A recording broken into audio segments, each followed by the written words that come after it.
ये कहानी है एक ऐसी लड़की की जिसकी प्राइवेट पार्ट में दांत होते हैं और जो भी लड़का उसके साथ जबरदस्ती करने की कोशिश करता है तो उसका बेबी कॉर्न कट जाता है और वो किसी भी काम का लायक नहीं रहता। तो कहानी की शुरुआत में हम बेल और उसकी वाइफ किम को देखते हैं और ये इन दोनों की दूसरी शादी थी, जिस वजह से बेल की पहली वाइफ से उसका टॉम नाम का एक बेटा था। वहीं किम की भी पहली शादी से एक प्यारी सी बेटी थी जिसका नाम होता है जेनी। अब टॉम और जेनी यहाँ पर एक साथ खेल रहे होते हैं, पर टॉम इसे अपनी सिस्टर नहीं मानता और खेलते हुए वो जेनी के प्राइवेट पार्ट में उंगली कर देता है और ऐसा करते ही वो जोर से चिल्लाने लगता है। तभी बेल जल्दी से उसके पास आता है और देखता है कि टॉम की उंगली कट गई है और ब्लड निकल रहा है। तो बेल टॉम से पूछता है कि ये कैसे हुआ, तो टॉम कुछ नहीं कहता और चुप रहता है। इसके बाद हमें कई साल बाद का सीन दिखाया जाता है जहां हम देखते हैं कि जेनी अब बड़ी और बहुत ही खूबसूरत हो चुकी है और वो अपने कॉलेज में स्पीच दे रही है।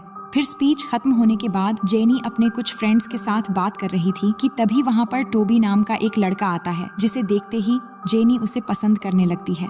इसके बाद जेनी अपने घर आती है और हमें यहाँ पता चलता है कि जेनी की मॉम की काफी उम्र हो चुकी है और वो हमेशा बीमार रहती है।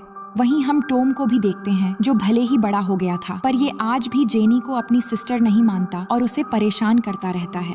अब अगले दिन जेनी जब अपने कॉलेज आती है तब हम यहाँ रेयान नाम के एक लड़के को देखते हैं जो जेनी को मन ही मन बहुत पसंद करता था। इसके बाद क्लास में हम सभी स्टूडेंट को देखते हैं जहाँ पर टीचर बायोलॉजी के सब्जेक्ट पर लेक्चर दे रहे थे, लेकिन स्टूडेंट देखते हैं कि इनके बुक में फीमेल रिप्रोडक्शन की इमेज पर स्टिकर लगी हुई थी और स्टूडेंट जब टीचर से इसके बारे में पूछते हैं तो टीचर कहते हैं कि ये क्लास का एक बेसिक रूल है ताकि स्टूडेंट इस चीज को लेकर मजाक ना बना पाए। ये सुनकर सभी स्टूडेंट हंसने लगते हैं। इसके बाद हम जेनी को देखते हैं जो क्लास खत्म करके अपने फ्रेंड्स के साथ एक लेक पर घूमने आती है जहाँ पर टोबी भी था। तो दोनों एक दूसरे से बात करने लगते हैं। जेनी उसे कहती है कि मैं अभी तक एक वर्जिन हूँ और टोबी भी यहाँ जेनी को अपने कुछ सीक्रेट चीजें शेयर करता है और कहता है कि मैं तुम्हें पसंद करता हूँ, लेकिन जेनी यहाँ टोबी को कुछ भी नहीं कहती। जिसके बाद सभी यहाँ से अपने अपने घर चले जाते हैं। अब रात में जेनी जब सोने जा रही थी तब वो टोबी के बारे में ही सोच रही थी और ये सोचते हुए उसे हेलुसिनेशन होने लगता है कि टोबी और उसकी शादी हो गई है और टोबी बिल्कुल उसके करीब आकर उसे प्यार कर रहा है। तभी अचानक से एक अजीब सा क्रीचर उसके ख्यालों में आ जाता है जिससे उसका सारा मूड खराब हो जाता है। अब अगले दिन जेनी टोबी से मिलती है और ये दोनों फिर से वही लेक के पास जाते हैं और एक साथ लेक में स्विमिंग करते हैं और वहाँ पर किस करने लगते हैं। फिर स्विमिंग करने के बाद दोनों ऊपर एक जगह पर आते हैं और एक दूसरे के करीब होने लगते हैं। फिर टोबी यहाँ जेनी के साथ इंटीमेट होना चाहता था पर जेनी इसे मना करती है और कहती है कि हमें और आगे नहीं बढ़नी चाहिए, लेकिन टोबी जेनी की बात नहीं मानता और उसके साथ जबरदस्ती करने लगता है जिस वजह से जेनी को सर पर चोट लग जाती है और वो बेहोश हो जाती है। अब जेनी की बेहोशी से टोबी इस मौके का पूरा फायदा उठाता है और उसके साथ करना शुरू कर देता है, पर तभी जेनी को होश आ जाता है और वो टोबी को रोकने की पूरी कोशिश करती है, लेकिन टोबी रुकने का नाम नहीं लेता कि तभी कुछ कटने की आवाज आती है और टोबी चिल्लाने लगता है। तभी जेनी देखती है कि टोबी का प्राइवेट पार्ट कट कर नीचे गिर गया है। ये देखकर जेनी बहुत ज्यादा डर जाती है और टोबी दर्द से चिल्लाता हुआ यहाँ लेक में गिर जाता है, पर जेनी को यहाँ कुछ भी समझ नहीं आता कि ये सब क्या हो गया है, इसलिए वो अपनी घर चली जाती है। अब घर आकर जेनी को कुछ भी समझ नहीं आ रहा था कि आखिर टोबी के साथ ऐसा क्या हुआ कि उसका प्राइवेट पार्ट कट गया। अब अगले दिन जेनी जब अपने कॉलेज में आती है तो वो यहाँ पर ठीक से स्पीच भी नहीं दे पाती। फिर क्लास के सारे स्टूडेंट पार्टी कर रहे थे, लेकिन जेनी एक जगह पर अकेली बैठी हुई थी। तभी उसके पास रेयान आता है तो वो उसे कहती हैं कि तुम्हारे पास कार है तो प्लीज मुझे घर पर ड्रॉप कर दो। इसलिए रेयान जेनी को उसके घर पर लेकर आता है। रेयान पहले से ही जेनी को पसंद करता था, इसलिए वो जेनी को डेट पर चलने के लिए कहता है, लेकिन वो रेयान की बात को इग्नोर कर देती है और कार से उतरकर चली जाती है। फिर हम जेनी को देखते हैं जो दोबारा से उसी लेक पर आती है और वहाँ आकर उसे टोबी का प्राइवेट पार्ट दिखता है जिसे कोई कीड़ा खा रहा था। ये देखकर जेनी बहुत डर जाती है, जिसके बाद वो वापस अपने घर आती है और अपने बुक पर लगी स्टिकर को हटाकर प्राइवेट पार्ट को देखने लगती है। जिसके बाद इंटरनेट पर फीमेल प्राइवेट पार्ट के बारे में और जानने की कोशिश करती है। तभी उसे माइथोलॉजी में डेंटाटा के बारे में पता चलता है जिसमें लिखा था कि किसी किसी लड़की के प्राइवेट पार्ट में नुकीले दांत होते हैं जो इंटीमेट होते समय लड़कों के प्राइवेट पार्ट को काट लेते हैं। और इस आर्टिकल को पढ़कर जेनी बहुत ज्यादा डर जाती है क्योंकि उसके साथ भी ऐसा ही हुआ था। इसके बाद वो एक डॉक्टर के पास जाती है अपनी चेकअप करवाने के लिए, जहाँ डॉक्टर जब उससे पूछता है कि तुम्हें क्या हुआ है, तो जेनी कहती है कि मैं बस नॉर्मल चेकअप कराने आई हूँ। इसके बाद डॉक्टर जेनी का चेकअप करने लगता है, लेकिन इस बहाने वो जेनी को सिड्यूस करने लगता है और जेनी को ये सब ठीक नहीं लगता, तो वो डॉक्टर को रोकती है क्योंकि डॉक्टर के हरकतें उसे अजीब लग रहा था।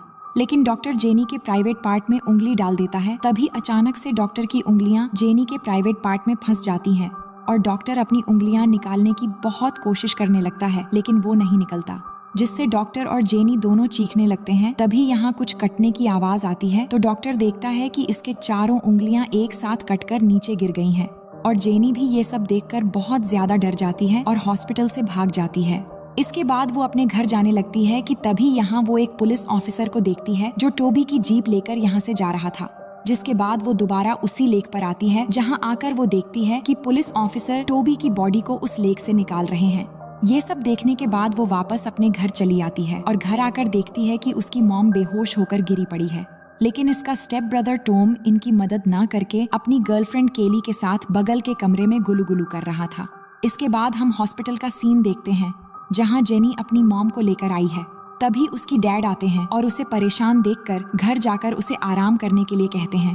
पर जब वो घर आती है तो वो देखती है कि टॉम अभी भी अपनी गर्लफ्रेंड केली के साथ दरवाजे के सामने ही गुलू गुलू कर रहा है। ये सब देखकर जेनी रेयान के घर पर चली जाती है और उसे अपनी परेशानियां बताती है कि उसकी मॉम अस्पताल में है और उसका भाई टॉम उनका हेल्प भी नहीं कर रहा। ये कहकर वो रोने लगती है। इसके बाद वो रेयान के घर नहाती है, तो रेयान जेनी को एक दवाई देता है ताकि नहाने के बाद उसे रिलैक्स फील हो। वहीं रेयान ने अपने पूरे कमरे को मोमबत्तियों से सजा दिया था ताकि जेनी खुश हो जाए। इसके बाद जेनी जब नहाकर यहाँ पर आती है तो दोनों यहाँ पर ड्रिंक करते हैं और ड्रिंक करने के बाद रेयान जेनी को रिलैक्स फील करवाता है। फिर दोनों धीरे धीरे एकदम करीब हो जाते हैं और इंटीमेट होने लगते हैं। लेकिन इसके बाद जेनी हैरान हो जाती है क्योंकि रेयान के साथ इंटीमेट होने पर भी रेयान को कुछ भी नहीं हुआ था। वहीं हम डॉक्टर को देखते हैं, जिन्हें टोबी की बॉडी से एक दांत मिलता है। तो डॉक्टर ऑफिसर को बताते हैं कि ये दांत शायद किसी जानवर का है और हो सकता है उसी जानवर ने ही टोबी की प्राइवेट पार्ट काट दी है। अब अगले दिन सुबह रेयान फिर से जेनी के साथ गुलू गुलू कर रहा था कि तभी रेयान को उसका एक फ्रेंड का कॉल आता है। तो वो उसे कहता है कि मैं जेनी के साथ हूँ और मैं वो सब कुछ कर रहा हूँ जिसके लिए हमारे बीच शर्त लगी थी। अब ये सब सुनकर जेनी समझ जाती है कि रेयान ने उसके साथ धोखे से ये सब किया है और वो शर्त जीत चुका है। तभी जेनी उस पर गुस्सा हो जाती है और उसी समय अचानक से कुछ कटने की आवाज आती है और रेयान चिल्लाने लगता है। तभी वो देखता है कि उसका वो कटकर अलग हो चुका है, जिससे वो और जोर से चिल्लाने लगता है। लेकिन जेनी इसकी मदद नहीं करती और यहाँ से चली जाती है। और अब वो समझ चुकी थी कि उसके बिना मर्जी के अगर कोई लड़का उसके साथ इंटीमेट होने की कोशिश करेगा तो उस लड़के का छोटे नवाब कट होकर अलग हो जाएगा। इसके बाद हम टॉम के डैड बेल को देखते हैं, जो टॉम को घर से निकल जाने के लिए कहते हैं क्योंकि वो अपनी स्टेप सिस्टर और सौतेली माँ के साथ अच्छा बिहेव नहीं करता और सारा दिन अपने गर्लफ्रेंड के साथ घर में ही पड़ा रहता है, जिससे इन दोनों के बीच बहस शुरू हो जाती है और टॉम अपने ही डैड से लड़ने लगता है। और इसी दौरान टॉम अपने डॉग को बेल के ऊपर छोड़ देता है, जिससे वो डॉग बेल के गले पर काट लेता है और वो जख्मी हो जाते हैं। इसके बाद हम जेनी को देखते हैं, जो हॉस्पिटल आकर रो रही थी क्योंकि उसकी मॉम मर चुकी है। फिर हॉस्पिटल में बेल और टॉम की गर्लफ्रेंड केली आती है। इसके बाद वो अपने डैड की जख्म देखती है। तभी केली यहाँ जेनी से माफी मांगती है और कहती है कि तुम्हारी मॉम उस दिन दर्द से चिल्ला रही थी और मैं उनकी मदद करने जाने वाली थी, लेकिन टॉम ने मुझे उनके पास जाने नहीं दिया और तुम्हारी मॉम दर्द से चिल्लाती रही, पर मैं उनकी मदद नहीं कर पाई। ये सुनकर जेनी को टॉम पर बहुत गुस्सा आता है, इसलिए अब वो टॉम से अपनी मॉम का बदला लेना चाहती है। इसके बाद जेनी अपने घर आकर अच्छे से तैयार होती है और फिर टॉम के रूम में जाती है और उसके पास आकर उसे अट्रैक्ट करने लगती है।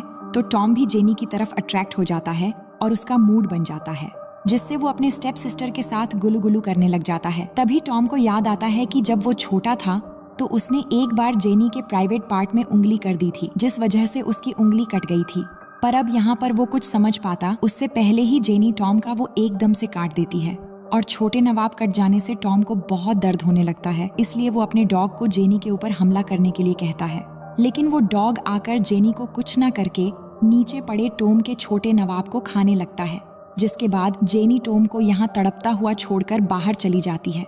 फिर हम जेनी को देखते हैं, जो साइकिल से अपने एक फ्रेंड के घर जाने वाली थी कि रास्ते में उसकी साइकिल खराब हो जाती है, तो वो अपनी मदद के लिए लिफ्ट मांगती है और एक कार में बैठकर अपनी फ्रेंड की ओर बढ़ने लगती है। अब रास्ता काफी लंबा था, इसलिए वो सो गई थी और रास्ते में ही रात हो गई थी। जिसके बाद जब जेनी की नींद खुलती है तो वो एक पेट्रोल पंप पर होती है और यहाँ हम देखते हैं कि वो लिफ्ट देने वाला आदमी एक ओल्ड मैन था। इसके बाद जेनी कार से उतरने की कोशिश करती है, पर वो आदमी कार को लॉक कर देता है और जेनी को गंदे गंदे इशारे करने लगता है, जिससे जेनी समझ जाती है कि अब ये बुढ़ा भी उसके साथ गुलू गुलू करना चाहता है। जिसके बाद वो डिसाइड कर लेती है कि अब वो इस बुढ़े का भी बेबी कॉर्न काट डालेगी और फिर उस बुढ़े को देखकर वो एक ईवल स्माइल देती है और इसी स्माइल के साथ ये कहानी यहीं पर ख़त्म हो जाती है। तो दोस्तों, हम आशा करते हैं कि ये मज़ेदार कहानी आपको बहुत ही अच्छी लगी होगी। ऐसे ही और मज़ेदार कहानियाँ देखने के लिए हमें लाइक करें और कमेंट पर हमें रिकमेंड करें कि अगली बार आप कौन सी कहानी देखना चाहते हैं।